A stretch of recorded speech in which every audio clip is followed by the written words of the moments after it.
Hello everyone, welcome back to the channel. My name is Nick, and yes, I am alive. I don't know if you guys knew that, but I am most definitely alive. I know I've not been active in posting to this channel in over a month now, and there's a few reasons as to why that is. First being things outside of YouTube have been just extremely busy lately, things going on at my work specifically, as well as the fact that for YouTube, we, as in me, Matt, Mike, and some other special guests, have been working really hard behind the scenes to prepare for some bigger projects, some bigger videos. We have some tournaments in the works, we have some tier lists in the works that we plan to roll out within the next few months. There's going to be a lot of great stuff coming. So if any of that sounds good to you, hit the subscribe button, turn on post notifications. For the new year, one of my New Year's resolutions was to kind of change the channel's trajectory a little bit in terms of what it represented. Back in the day, we used to do sort of the skits and the reaction videos, of course, and then once we moved into the compilations clip shows, that's when we really found our niche. And I think for this new year, I want to expand that. I'm not completely giving up on the hip hop compilations or anything like that, but I want to try new things. I want opinion based videos, such as tier lists, such as tournaments, such as these little commentary videos like the one that you're watching right now, as well as just be more open in front of the camera, things like that, just to change up the channel's tone a little bit. This video is not an attack on anybody or anyone who enjoys or dislikes anything that we're going to talk about today. It's just a commentary on the status of things as a whole, and I want you guys to be involved. So anything you have to say on today's topic or any thoughts you might have on what we're going to discuss, leave them in the comments below. If you want to see a follow-up video to this, I do have some ideas on how I can get more people involved. So if any of that sounds interesting, please leave a comment below and we can definitely check into doing something like that. The topic at hand today is really a combination of things. It's really something that I've been thinking about for the past couple of months now, as I think a lot of us have been stuck in quarantine. A lot of us have had more free time on our hands to kind of explore entertainment, explore media around us. Now, one of the things that kicked off this video was news that The Office was going to leave Netflix.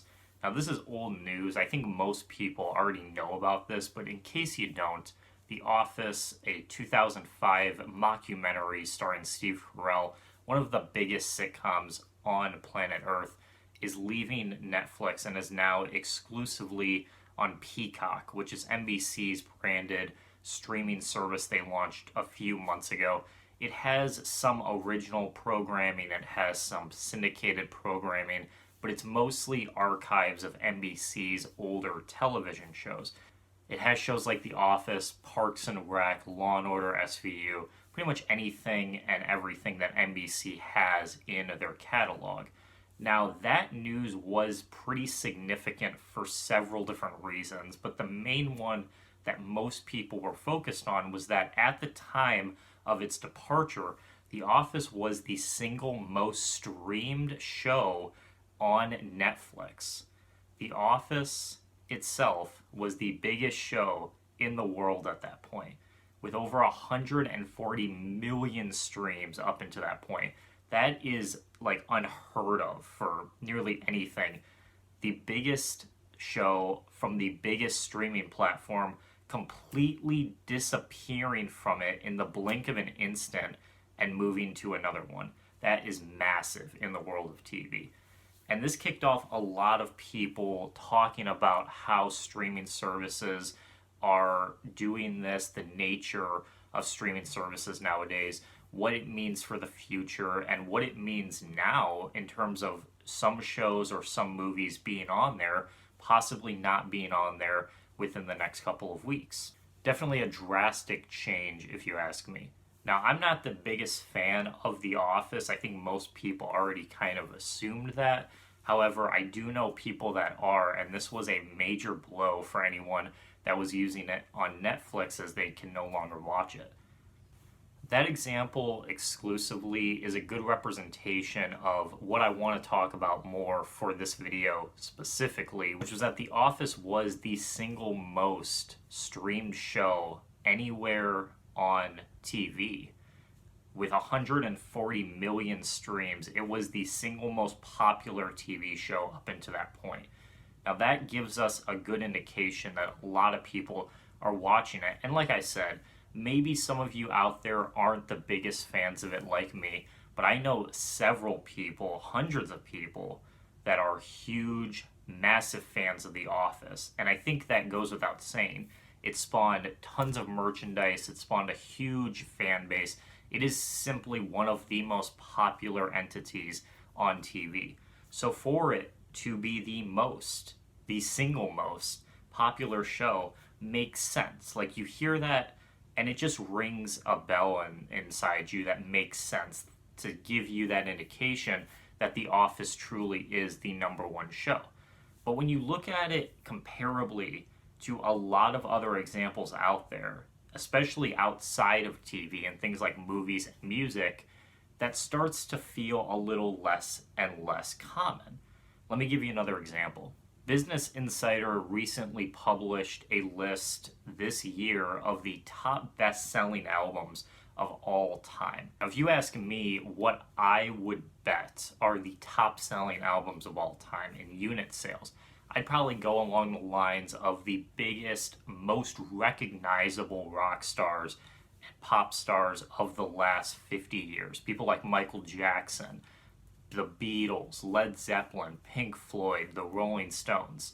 And yet, when you look at the list, even if you just look at the top 10, there's very, very little albums up there that you would expect to be up there. It almost feels like it's not supposed to be like that.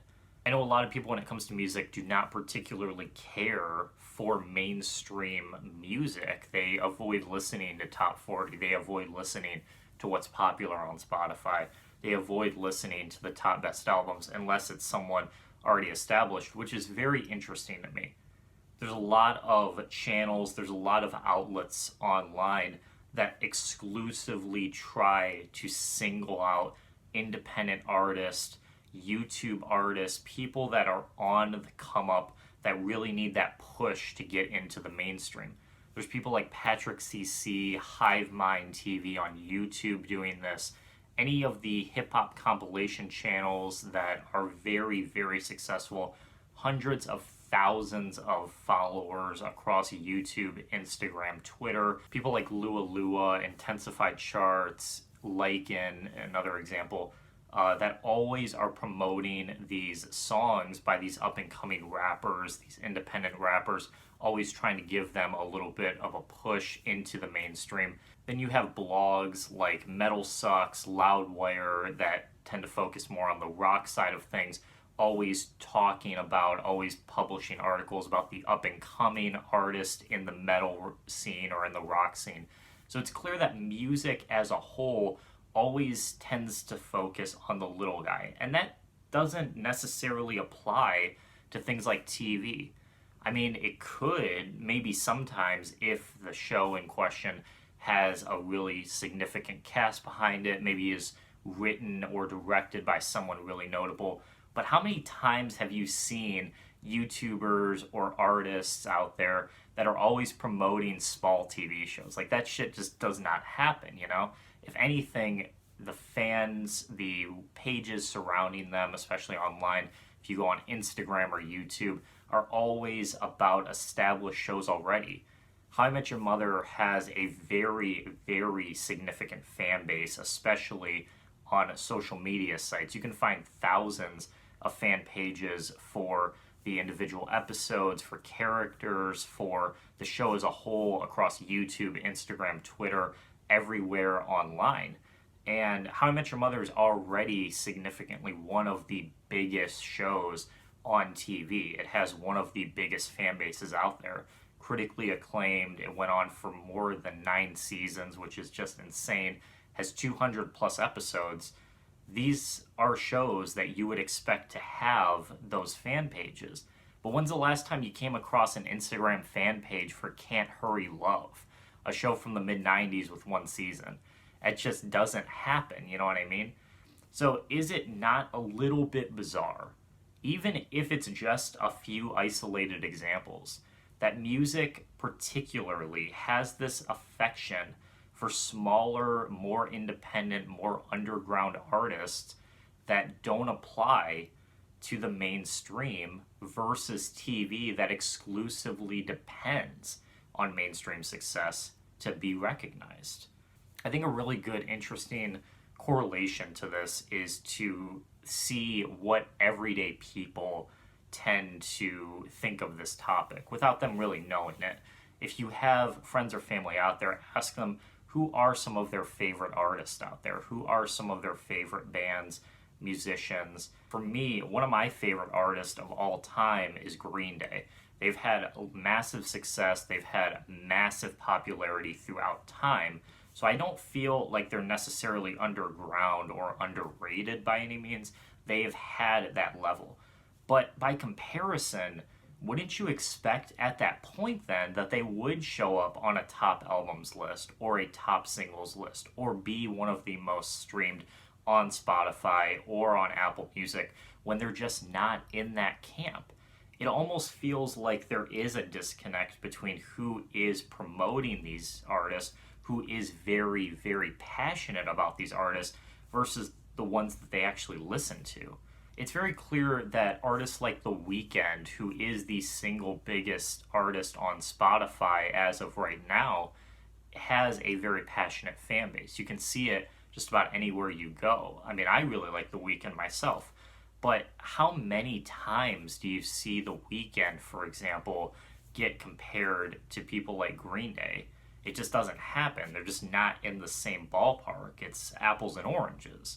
And when you really break that down, part of the reason why it's so hard to analyze the two side by side is because Green Day's success is by comparison much, much more concentrated with a different source, with a different fan club compared to The Weeknd.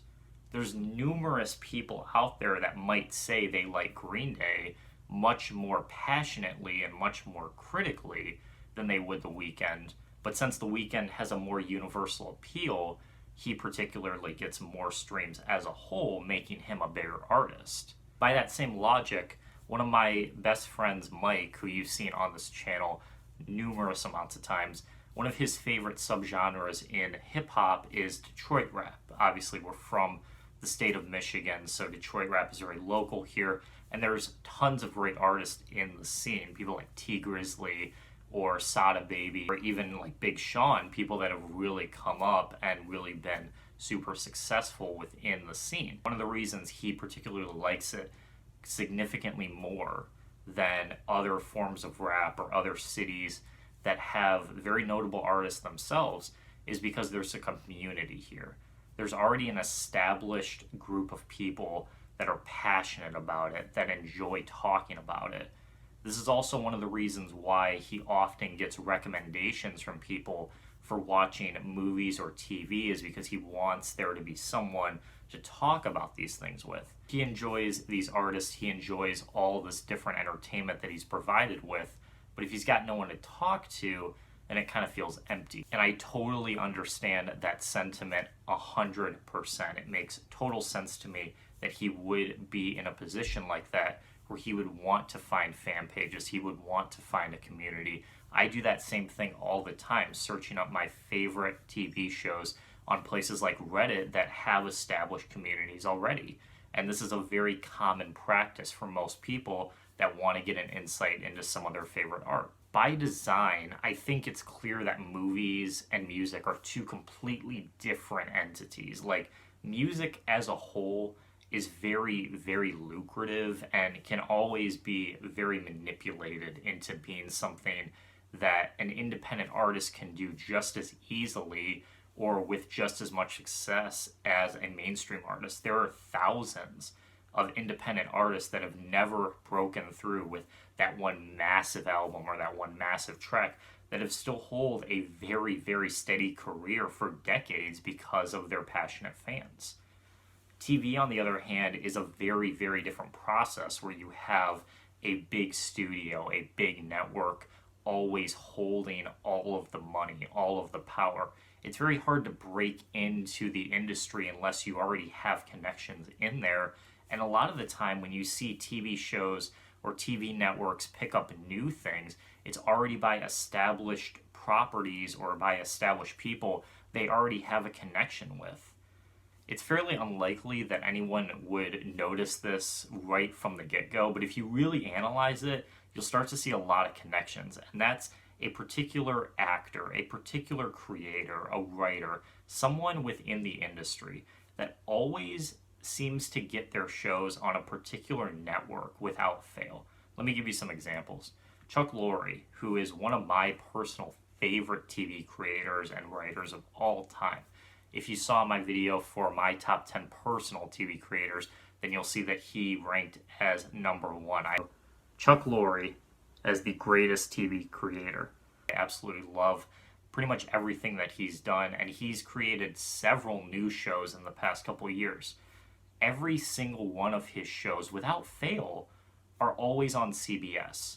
Ever since The Big Bang Theory, CBS has trusted him. They know that he can deliver a successful product with a very, very passionate fan base like myself. So they rely on him to always be delivering for their network. It's very unlikely that any other network would try to pick them up because they don't know how well his shows can perform on their network. CBS has him in the bag. Another example could be someone like Seth MacFarlane for Fox or Dick Wolf for NBC. Think about the most successful properties that they particularly have done within the TV sphere. Shows like Family Guy, American Dad, both on Fox, or the Law and Order series, all on NBC. And it's these sorts of interactions and these sorts of connections that make TV a very different medium than things like music, because the TV executives already have an established brand behind them. They know what actors and what creators to pull to make a successful show. They don't want to take chances with independent artists. And so by design, you have a system that is extremely difficult to break in if you're not independent. Now that's all fine and dandy. That is all how the system works. There's nothing that's necessarily wrong with that, but there's also nothing that feels right about that. You know what I mean? So by design, when you have all of these shows that are both extremely popular because they're promoted so heavily and become fan favorites, some of people's personal favorite TV shows, period, like your How I Met Your Mothers, like your Friends, like your Breaking Bads, like The Office, it totally makes sense that those particular shows would fall under both of those categories. By contrast, when you see people talk about their favorite artists, it's very rare that those actually match up with what is popular. I mean, it's possible that every once in a while they would, but Green Day, for Mike, the Detroit rap, for my dad, his favorite album of all time is Elton John's Goodbye Yellow Brick Road. And that doesn't even crack the top 50 best sold albums. And that's Elton frickin' John, guys. With Matt, his favorite band is a band called World Party, which is a very small, almost independent niche type of band from the UK that were big in the Britpop scene of the early 90s. They're almost unheard of anywhere else, and it's very rare that you guys know about them. Really, really solid album output from these guys. Carl Wallinger, the lead performer of the band, is kind of like a one-man band. He does a lot of different stuff.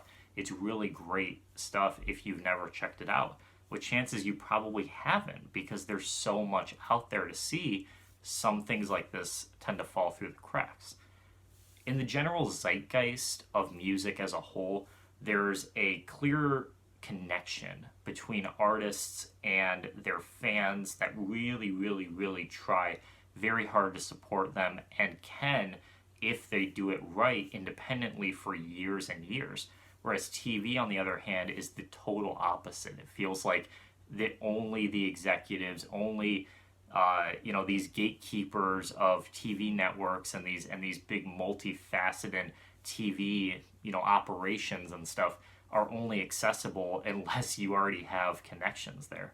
What about movies? We've talked a lot about TV and music respectively, but let's talk about movies for a second, because there is a lot of interesting little nitpicks that you would have, and again, a lot of differences that you would expect between what you'd expect to be popular and what is actually the most popular statistically. Netflix recently released a list of their top 10 most successful Netflix original movies. And if you go through that list, there are a handful that you would expect to be on there. Number 2, in fact, is Bird Box, which, if you don't remember, was a 2018 movie with Sandra Bullock that swept the internet. Everyone that I knew had seen this movie and was talking about it like crazy. So that's an example of something that I would expect to be on there if you ask me what are Netflix's most popular movies. However, number 1, by a pretty considerable margin, nearly 10 million more viewers than Bird Box, is a movie called Extraction, one that I had personally never heard of. It's apparently an action movie with Chris Hemsworth that did very well because it's Netflix's most streamed movie of all time. It's things like this that, again, when you hear that statistic, when you hear the fact that Netflix's most streamed movie is a kind of mediocre action movie at best, it just feels weird. Like, that just shouldn't be the case. No one was talking about this movie. It can't be that popular, right? If it doesn't have the general backing behind it. And hey, maybe Netflix isn't your speed. What about animated movies? There's thousands of them out there. There's a whole sub-community surrounding movies that only discuss animated films. It's a big, big business. What is the highest grossing animated movie at the box office of all time? Did you say The Lion King remake from 2019? Because I certainly didn't think so. Yeah, I had this weird impression that it would be like, a good movie. Not a piece of shit. Yeah, I know. You could criticize the Lion King remake all you want, but if it doesn't already shock you that that's number 1, the original Lion King isn't even in the top 10.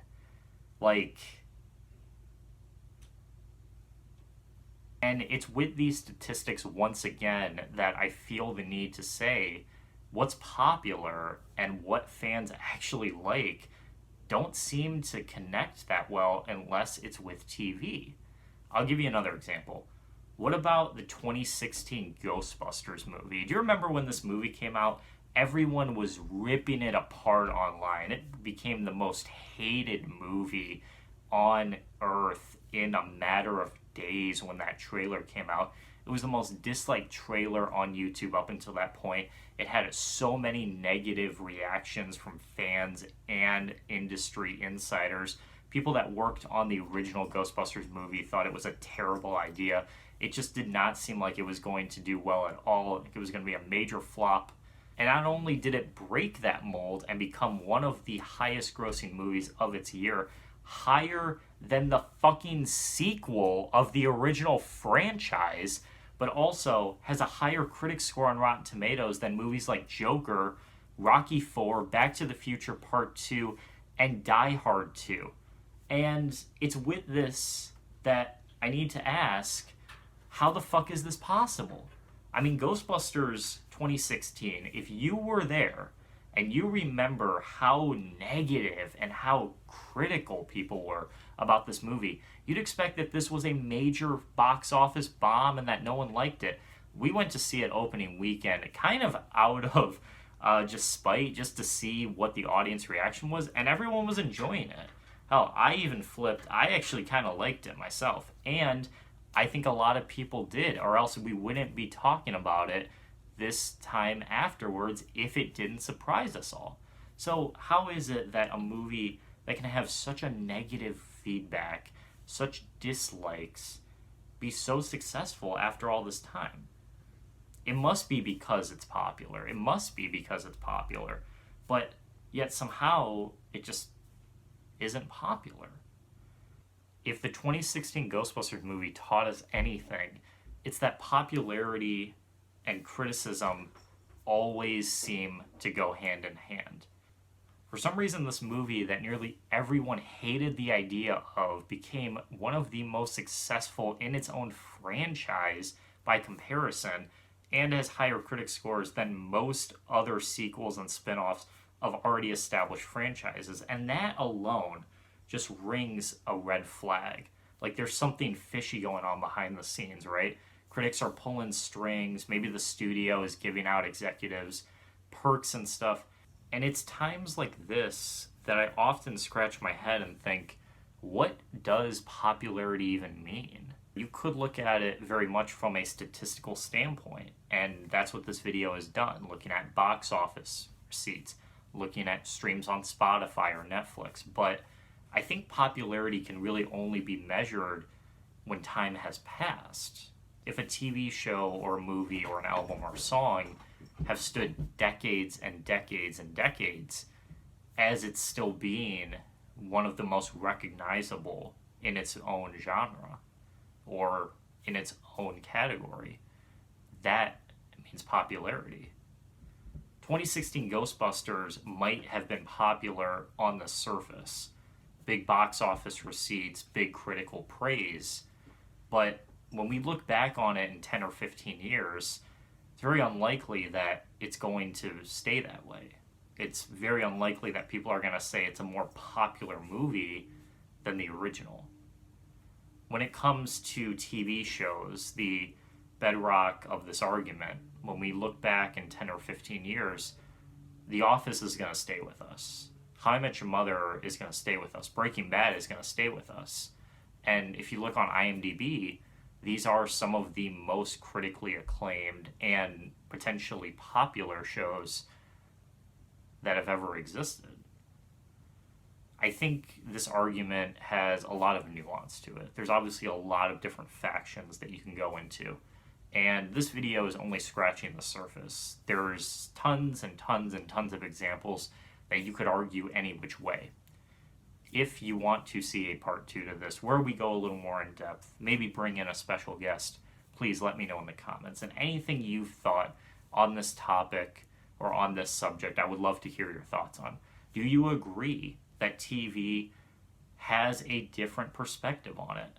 Do you agree that movies or music seemingly don't have the same sort of reputation as they might appear when you look through blog posts and statistics? Or do you think it's up to chance, up to luck? Maybe these artists are super successful because of talent, or maybe some of them are successful because, well, they have money. Anything you have to say, I would love to hear your feedback on it. Thank you for watching.